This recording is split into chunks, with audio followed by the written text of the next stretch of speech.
What an incredibly cute episode. No wonder maid cafes are so famous in Japan. Plus, the music in this episode was off another world. And I'm not just talking about ethereal ghosts just popping up out of nowhere, but I know the question that's on your mind. What did this week's episode do differently from its manga counterpart? Let's find out. This week's episode of Dandadan, Season 2, Episode 7 was titled Feeling Kinda Gloomy, and it adapted roughly 3.5 manga chapters. Last episode didn't adapt all of manga chapter 54, so we got the continuation, well, more along the lines of the last 5 pages, and then onwards to adapt chapters 55 to 57. That's about 63 pages, and just as much panels to go with it. The first part of this episode with Ayase working as a maid in her maid cafe uniform was really cute. Seeing her have to adjust not only to this new style, but to working as well. As she watches the clock every minute, I can totally understand. I do the same thing. But this will they won't they crap as an adult really has got me climbing up the freaking wall. Damn! But it does put a smile on my face, I guess, so I can let it slide, right? After all, Okarun is just a shut-in neat and doesn't know much about anything, especially girls, while Ayase knows a lot more, and in most cases, she's the one who makes the first move, so I can totally understand. But it's really nice seeing her have some expectations of him and him living up to them. I just hope that they don't have another slip and slide misunderstanding. That trope has totally run its course, don't you think? The scene where the girls grab Okarun to leave wasn't in the manga. Instead, he just told them that he'd stay, which means that the same scene where they slipped a picture into his pocket was also only anime exclusive, which is a sweet detail that the animators decided to add, you know, just to spice things up. The little montage that we saw in the episode, you might not think that was in the manga, but it actually was, showing how much the author actually cares about this little slice of life part in this incredibly detailed manga. But the animators went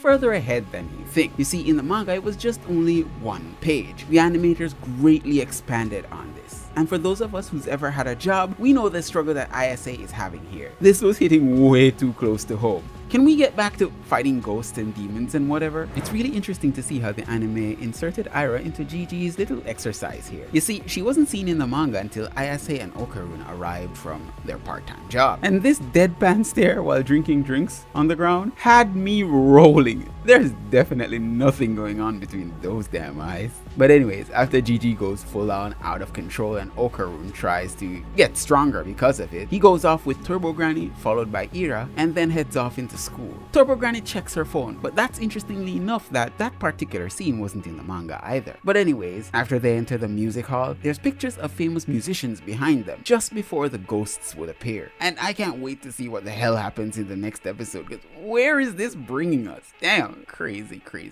I didn't write an outro for this video, but let me know what you thought of this week's episode of Dandadan. Go ahead, like, share, and subscribe, and all that YouTube stuff. My name's been Kyle. Thank you again for joining V Nation. Peace out. Stay safe out there. Bye.